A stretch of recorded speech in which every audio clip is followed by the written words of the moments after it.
we from the very early days, because in banking, any investment you do, you think in probabilities. So whatever I do, I think in probabilities. I say, look, there's a 50% chance of A, and there's a 30% chance of B, and there's a 20% chance of C. But what that immediately does, if you think that way, from day of founding, I said, look, what if it doesn't work out? What if it doesn't work out in 6 months' time, and what if it doesn't work out in like year 2 or year 3? So we had agreed on terms how one can get out, or if others ask him to leave, what would happen? Like, what will happen to pricing? Hey guys, and welcome to the CEO After Dark show. Today I'm joined by Stephan Freh, co-founder, CFO, and CTO. That's a lot of titles, by the way, of Hello Bello, a technology company that offers freshly cooked, human-grade, personalized food to each dog's nutritional needs. It's similar to this super mega trend of personalized nutrition for humans, but it's for dogs. And I find this extremely fascinating because like my company, Yokro, has worked actually a lot in this space, but for humans, not for pets. So like I'm very curious to see what the differences are and how it works. Stephan, thank you for taking the time. Well, thanks for inviting me, George. Appreciate it. Do you mind kicking things off by telling us a little bit about yourself and like what you're working on at Hello Bello right now? Yeah, sure. So I'm Stephan. In a nutshell, business background and finance background. Maybe on the personal side of things to start with, 20 years ago. From there, you see a little bit my age. I've fell in love with an Aussie girl, so we are married, have 2 kids. We lived a little bit all over in the world. So we were at one point in London, Switzerland, then moved to Singapore. So we did a few years in Asia, which I really, really enjoyed. And since a few years, we are back in Austria, which is my home country. And this is where I founded with some of my friends from back at university, actually Hello Bello. I want to stay a little bit on your finance background because like to me, I don't work in finance. I've never worked in finance, but it sounds like one of those careers that are like really good. It's like lucrative. It's interesting, I guess. And it's hard to get into also as far as I can tell. So what made you enter it and then leave it? Like I would imagine most people would kind of like it and stay there. Well, yeah. I mean, I think life is often a combination of lucky or random steps. So it was pretty random that at university in Vienna, one day they had a program which basically allowed you to get a scholarship for studying in England, and I applied for that, and I got lucky. And then all of a sudden, I found myself studying in London. And then in London, as it goes, that was the heydays of finance. So just before the global financial crisis, you were really invited by the banks to apply. They had the freshman's week, they call it. And they were like making all these presentations of, hey, please join us.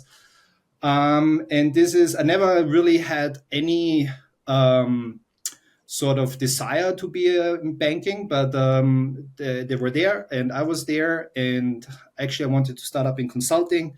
That didn't work out. And then I got an offer from JP Morgan. I didn't even know back then what JP Morgan really was. Obviously, it's a major bank, and I learned that very quickly. But this is how I started in finance. And actually, I really liked it and enjoyed it. So I moved with them to Switzerland and then to Singapore. And had a really good time in finance, as you say, you work long hours, but you get paid well, and you move around and you actually do gain a lot of knowledge. But then yet again, I found myself at the juncture, and then decided, no, let's switch to more in the entrepreneurial side of things. So I started working for a family office, which is basically finance, but for rich people on a private payroll. And then some of my friends from university Can you approached explain me and that? said, look, Sorry. I don't get it. Like, what do you mean? For rich people, like, what's that?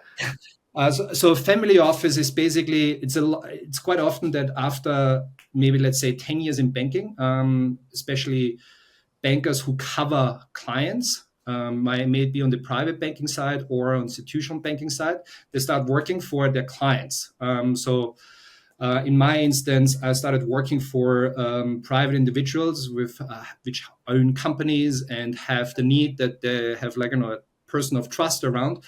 And usually this is done in the context of what we call a family office. So next to Hello Bello, I'm also after the banking career, I moved into a family office. So I still cover some of my clients from back then. So the long-term relationships, and I look after their personal finances, the investment projects, and we take care of the private portfolios, maybe in the public market or then also more often so in the private market, so i.e. real estate investments and direct investments into companies. Okay, I didn't know about that. That's super interesting. And like, okay, I see the transition from banking to the family office, but I don't see the transition from banking to Hello Bello. Like, how did that happen? I assume there's like a bridge somewhere.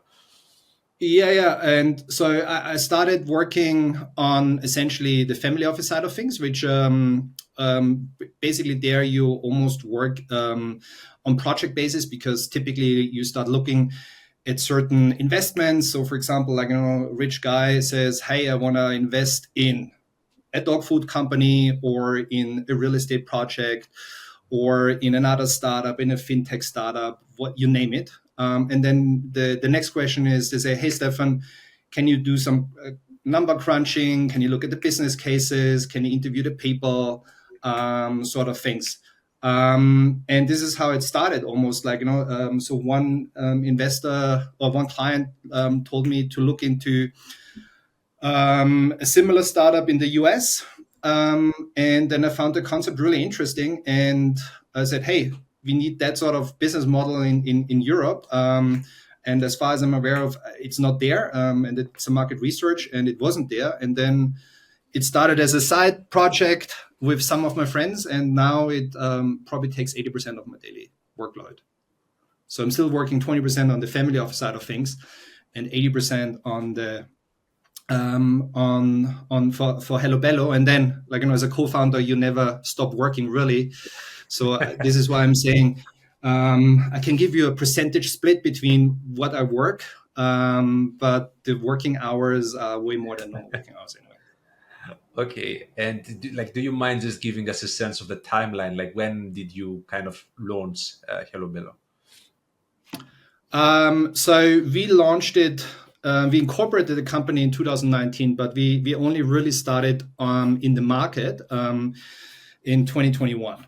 So the first year and a half was because I had zero knowledge, and also my two best friends from university, they went to similar universities that I went, so we were business and international finance and that sort of stuff. So none of us ever was inside a production. None of us has a degree in nutritional needs for dogs, veterinarian aspects, or how to set up a production facility. And so the first year and a half, we actually spent developing the recipes, developing the product, and most importantly, speaking with other industry partners if they want to do the production for us, because we don't produce it ourselves. If they do the capex investments, if they want to partner with us, and so on and so forth. And that took in itself 18 months just to be ready to have something half presentable before we start selling to the clients. Okay, and like, what is your role now? I mean, you are the CFO and the CTO. Like, what does this mean, like, in the real world? Like, what do you do kind of on a daily basis? Yeah. So at Hello Bello, we have three co-founders, basically three friends from university, and we're all the same age. We also had like a younger co-founder who then left the company, but that's a different story.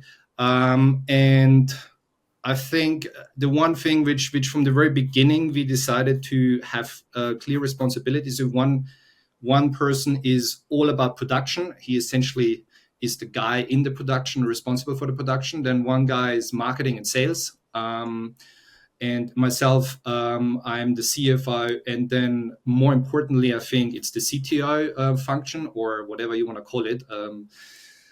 So I'm looking really after all the technical aspects of the company, and we're seeing ourselves almost like as a pet tech company. One could argue it's just like basically an e-commerce shop, but then it is a lot more because we have online configurator, we individualize the food. In the beginning we had a production facility set up that on each package you have the name of the dog, so you need to have the IT capacity and capabilities to package the product with even the dog name on it, and get that right. Have a very personalized communication strategy to the customers. We refer to them by their first name, but we also refer to them by the dogs' names, and or if they have multiple dogs. So you need to have a lot of data moving around all the time. And the customers do stay, because they love the core aspects of the product, which is fresh frozen, and is super healthy therefore. But then they also like the service element, that they have a subscription, which comes every 2 and 4 weeks, and then they can pause and renew and skip and ship to a different address. And then itself, that is already quite complex for a startup. Then you partner this one with a fresh frozen element. So our cool chain along the delivery cycle is super important, because we need to make sure that wherever they are, they get the product within 48 hours maximum. Otherwise, the product is gone, right? So you have to factor it in as well. And then on top of that, we communicate super personalized. And the food is personalized for the dog. So there's a lot of complex That sounds processes, complex. which is for a startup very hard to cope with, but it's also the fun from a technology element, because it's not just an app you need to develop. You need to develop the entire infrastructure that you can support all these processes along the technology line. I guess when it comes to this entire infrastructure, the gateway is probably the configurator that you have on the website, right? Like that's how you collect the initial set of data that allows you to personalize everything and deliver the experience that you deliver. Yeah, correct. So it starts. So one of the one of the visions at the outset of the company is we decide, look, let's make it as simple from a customer's perspective as it can be. So let's assume you have zero knowledge, and the configurator or Hello Bello will guide you what is best for your animal, for your dog, right? So that is the premises, how the configurator works.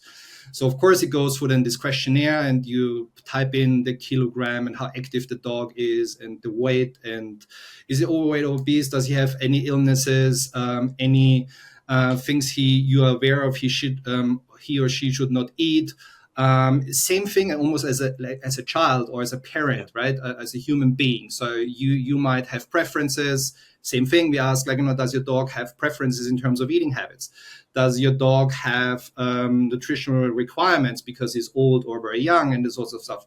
And then the output is, hey, and this is the very similar approach for human beings. The output is an optimized kilocalorie number he or she shall eat on a daily basis. And then we give them the option: is the half meal plan, so i.e. only half of the food comes from Hello Bello, and you cook a little bit yourself, and so on and so forth. And then you have an output, and then it might, in the internal calculation, then says, okay, this dog shall eat 520 kilocalories.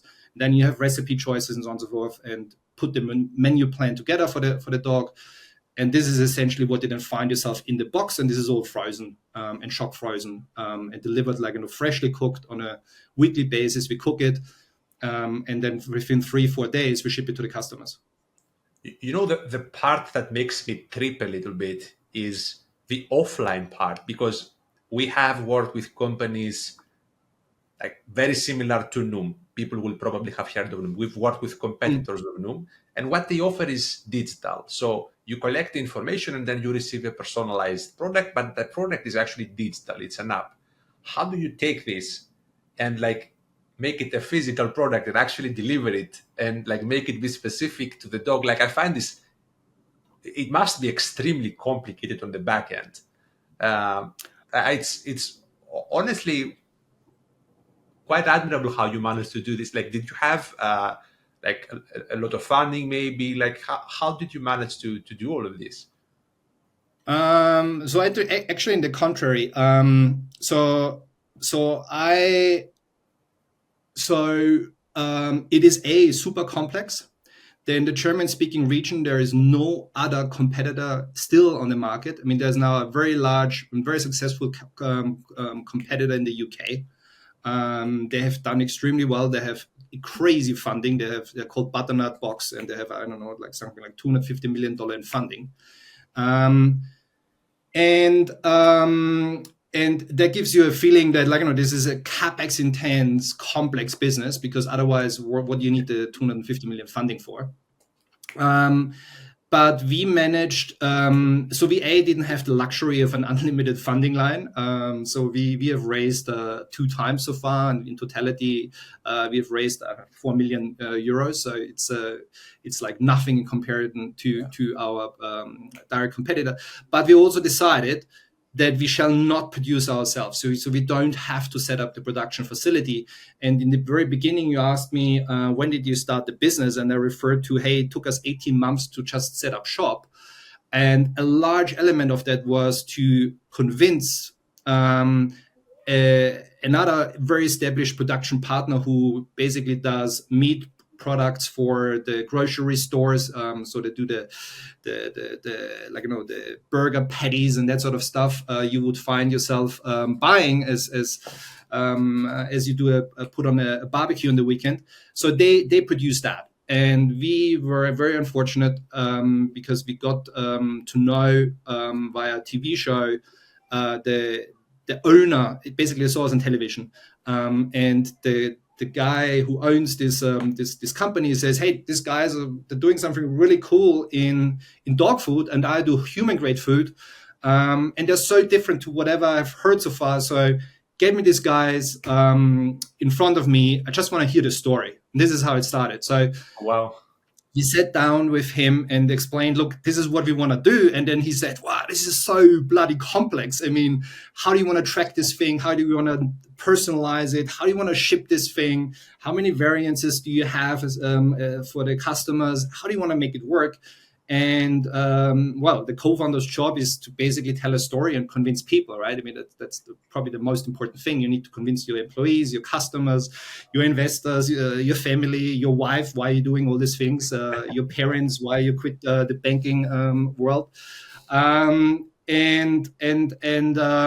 Yeah, as part of that, we got lucky because early on we found a production partner who basically said, "Look, I like this thing. Let's do it." And he supported us in it. But this only enabled us really to get where we are today, or otherwise we would have had a lot more capital requirement.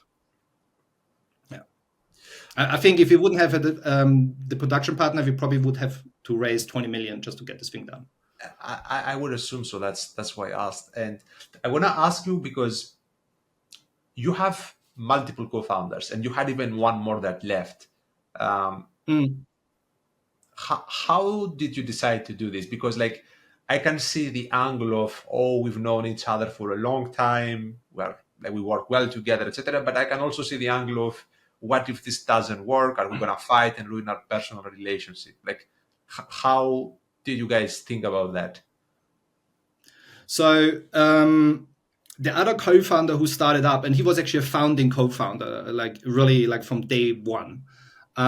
So basically, uh, we got to know him pretty randomly, but he was a YouTuber essentially, aged 20 at the time, or 19 when we got to know him. And he said, "Look, guys, I like the story of Hello Bello and what you try to do." And we said, look, we have never sold a single item on the internet. How are you going to do that? Obviously, I know that you need a shop and a Shopify and WooCommerce and that sort of stuff. You know a little bit, but we knew nothing about advertising. We knew nothing about how to build an e-commerce company, and more importantly, how to make yourself heard in the customer base, because it's very, very noisy out there. And then he came along and said, look, I'm a YouTuber. I have, I don't know, 500,000 people who follow me. I'm only 19 years old, but I know how to get heard, right? And how to build an audience. And said, okay, sounds good. So let's team up. For various reasons, it didn't work out. We actually we parted in a very nice way. Okay. And what was important to that, and this is maybe a little bit where my experience came in, is we from the very early days, because in banking, any investment you do, you think in probabilities. So whatever I do, I think in probabilities. I say, look, there's a 50% chance of A, and there's a 30% chance of B, and there's a 20% chance of C.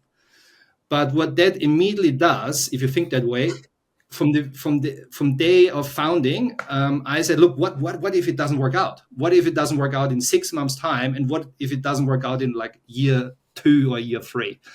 So we had agreed on terms how one can get out, or if others ask him to leave, what would happen? Like, what will happen to pricing? What will happen to his shares? How does he get remuneration, and so on. Then things always change, and you cannot plan for anything. But if you have a concept and you have at least spoken in good terms, like when the happy days are still on, you speak honestly about what if there's clouds on the horizon and you want to move to Asia and we want to stay here with the company, what shall happen? If you had this conversation at least once and you have an answer, at least a theoretical answer on that, and hopefully something on paper a little bit, it provides your framework, and you need to not get into the situation that you, of course, then have a discussion where everyone tries to maximize his point of view, and then very quickly it becomes very messy. So because we had that, we had no messiness, or a lot less messiness. Let's put it that way. You're the first person to tell me that you think in probabilities, and I find this like very. Do you mind expanding on like how do you mean that, and what, if any, let's say, advice could you give to people in terms of that? Like, how would you suggest people kind of implement that way of thinking into their life, basically, or business? Well, in finance, if you think about it, and you need to make a decision between, do you buy stock A or stock B or stock C, you have an expectation of what the stock will do. Like, it might go up 100%, 50%, or if you invest in a savings account, it will go up 1% or 2% because that's the interest you earn. But then you have a probability of a savings account is probably 99.9% probability that you will not lose any money.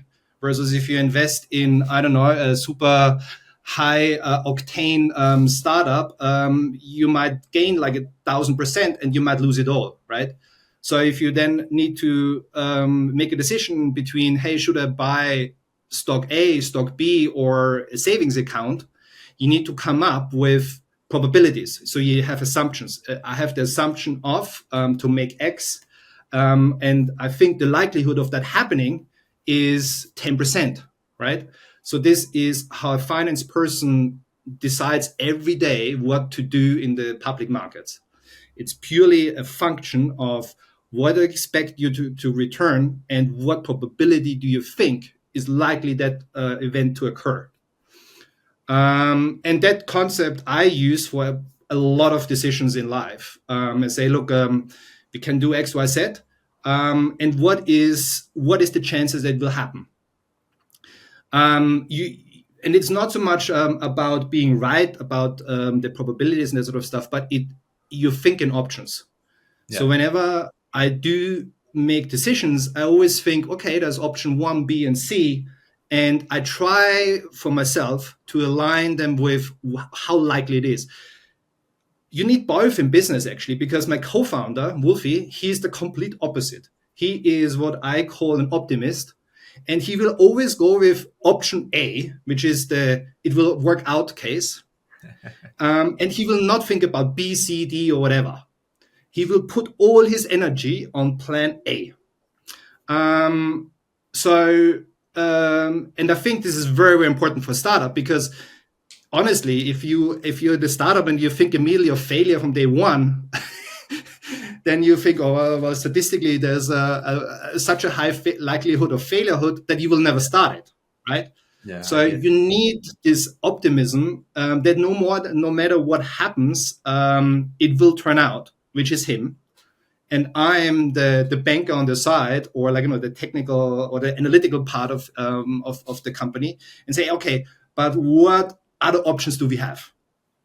um, and and and this then gives you this ability, I think, as a founding team, to have very quickly decision making process, because say, hey, there's also a lot of trial and error in any sort of startup. So he thinks of plan A, and I think of plan A, B, and C. But we already have a plan B and a plan C also ready, and we are so quick in switching if things don't work out. So I think you could almost say, look, it's a nice combination, Yeah. because you go for it. He puts all his energy in. Then we come to a conclusion. And say, hey, great effort, looked good at the time, turned out to be wrong. Let's try B, and we have B ready because I at least thought a little bit about B. That's the most common pattern that I see in successful startups, that the founders are complementary, like almost have opposite skills. Like one person is like operating in one way, and then the other person operates in the opposite way. Did you think about those things when you decided to start the company together? Like, was this intentional? Because, like, to me, honestly, it seems like a very big decision to kind of almost give up control in a sense, because you do give up control. Um, you need to come in agreement with somebody to make decisions. You can't just decide on your own if you have a co-founder. So how did you decide to? Was it an involved decision, or did you just roll with it? It was, I think it was not by design. So these two partners, they're essentially my best friends from university. So I didn't go through my Rolodex and said, who do I know from university? And then I went with person 25, because I thought he's more complementary to the venture. So I think that is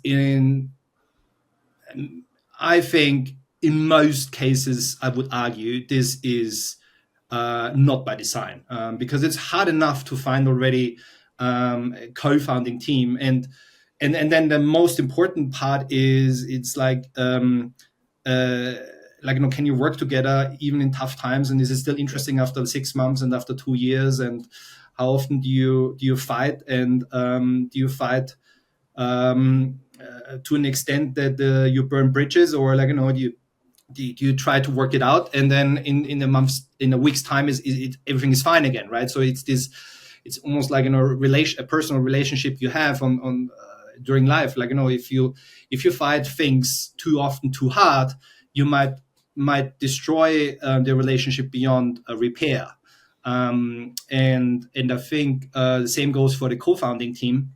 Um, and I think the one thing we never did is that we destroy beyond repair. But sometimes it's hard, because sometimes you have very complementary views, and everyone wants to be right, and then you have to find a compromise. So yeah, there's no I don't have the right answer for this is the way how you do it. But I think the one thing I would argue is you need to learn same thing as you learn in personal life. At some point, you just have to stop, because the destruction you do by going further outweighs greatly any upside you might gain in the negative sense. You worded that So perfectly. sometimes you just have to stop, and otherwise. like it's no use. It's destructive. I mean, for example, I mean, I love Elon Musk, but he's probably a guy who would not stop. But he has Yeah. a lot of other skills. You told me this before the recording that you had an office fire at a point. Like, what was that about? So we really started during COVID, which didn't make it easier. So we were selling Hello Bello products for 2 weeks, and then COVID started. Um, and then during the first lockdown, a lot of people shopped up on a lot of things. So one of our younger co-founders actually he bought himself a mattress because he wanted to sleep in the office because he didn't want to go home for lockdown purposes and all sort of stuff. So it never came out really entirely. But what might have happened is that the light next to the couch fell onto the mattress, and then the entire office started burning. Oh, And like it was a big fire. So even like the rooftop barbecue, the gas bottles exploded, and half of the building was basically destroyed. oh wow.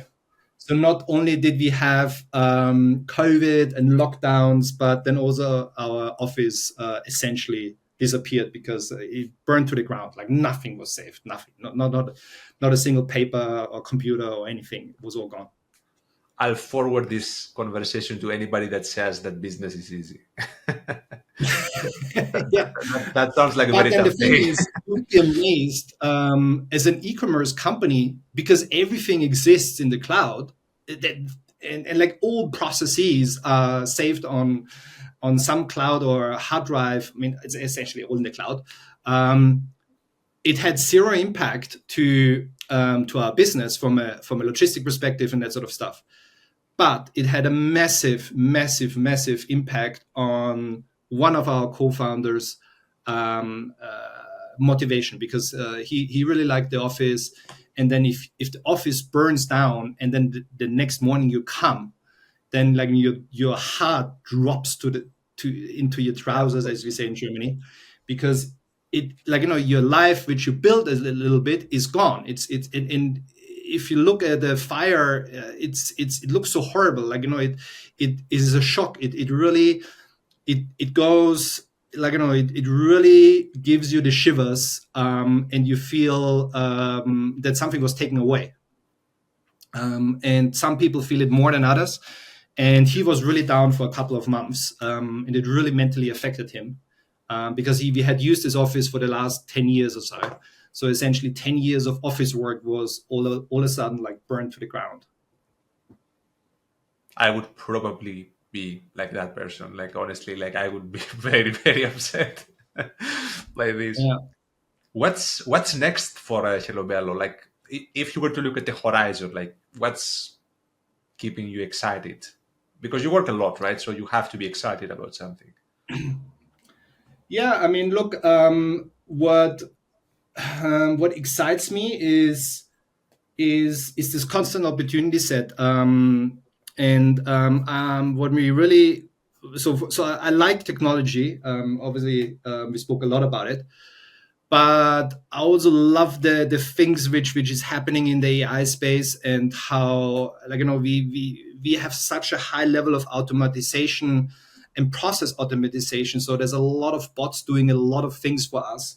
And what excites me personally is to really, I mean, essentially we're doing dog food, right? Which is a very old-fashioned product and an old economy-style product, but we're doing dog food in a tech pet angle, and we're making the most use of stuff like AI, and that's really interesting. With for me, the thing which interests me most in Hello Bello is this constant stream of innovation, and we're either partnering with the best. So I like we're using Google service as probably everyone else because they're really good in what they do, or we go with really early startup teams for apps and services who are essentially like us. And then we work, I don't know, we're working with companies like GoCala which is an amazing startup for delivery notification to customers and personalizing the message. They're like a startup, 2 years old. We're working with them to build like the best customer experience on mobile devices. We're working with Gorgers, who does on Shopify AI automated customer service. They're a young company, a bit older than us, but they're still a startup. And we try or Loop, like the guys who made the introduction. They're like 2 years in the business, doing an amazing job in the subscription world. I found them and I spoke to the co-founder and said, hey, what are you doing? And we're building a subscription company. And say, yeah, well, we are selling subscriptions every day. And we were with Recharge back then, which is sort of like the most well known and the biggest player in that space. But you just speaking to an agent, you get a ticket assigned, you don't know the co-founders. This is not what excites us. And then we partnered with Loop, and the co-founder said, look, let's speak from co-founder to co-founder. What is really important to you? How are they going to make this relationship work? And we work with these guys on a daily basis in chats and are super close. And from a co-founder perspective, that's so cool because you get to know other co-founders who service and work with you. I mean, they do our subscription platform, but we get to know those guys and we get an insight into their companies. We hear stories how they run their companies. And that's, I think, as a co-founder, to be with other co-founders and hear all these other things is a really cool element of being a co-founder, because this is motivating. No one motivates a co-founder as well as another co-founder, because they all share the same experience. They all share the same troubles. I mean, they all want to hear the good, the bad, the ugly, right? And everyone has so many stories of either of the three categories. But if you then also partner with these guys, it's actually one level up, and it makes it really interesting. So I like doing that in the tech space. So we either go with super established and the best, or we go with the guys who like us. One thing that stands out to me, like while we talk, is that you are talking about everything, basically, like in a kind of a joyful way. Usually when people talk about building their company, like they almost talk about it like as if they went to war, or it was tough, I did it, etc. But you're having like a very positive attitude, and I think that's also quite important to kind of like, yeah, it's tough, the office caught fire, but like life goes on. Like that's kind of the vibe I'm getting. Yeah, I mean, as you rightly say, it is tough like all the time. But I think you only survive. So recently I met other co-founder, and she said the following. As a co-founder, you constantly deal with major instances. And her job, or what she tries to avoid, is that she has no more than 3 major headaches at any point in time. So like one is like a cruise sailing. It's like life is fantastic. Like, it's only the office burned down. Like everything else is good. So then as a co-founder, I say, hey, we're still in business. It's good. It's only with like, that's what her words, if 3 or more things happening, then it becomes so tough that it becomes unmanageable. So she tries to remind herself, like, there will be always one thing which just is really tough at any point in time. 2 is anyway good, and 3 becomes really dangerous. And beyond 3, you're done. And I think this describes the way you have to think as a co-founder perfectly, because don't complain about one thing being tough, because this is expected. You just need to deal with that. Like, being tough is not something which should pull you down, but you need to be very careful to avoid multiple things happening at the same time. That's really, really good advice. I wanted to finish our conversation by asking you if you were able to give some sort of advice, but I think you gave very good advice already. Unless you want to add something to what you just said. No, I mean, it's nice if it comes out of a conversation, because if you would ask me about the one thing, I would have said, I don't know. Yeah, true. That's usually how people react. That's true. All right, Stephan, it was a very, very good conversation. I really enjoyed it. I know you're busy, so thank you for taking the time. I hope you also enjoyed it as well. And thanks a lot. Yeah, no, same. I enjoyed it a lot, and good luck to you as well. Obviously, you're building something as well, so all the best with that. And yeah, was a nice conversation. So thanks for having me. Thank you. Thank you.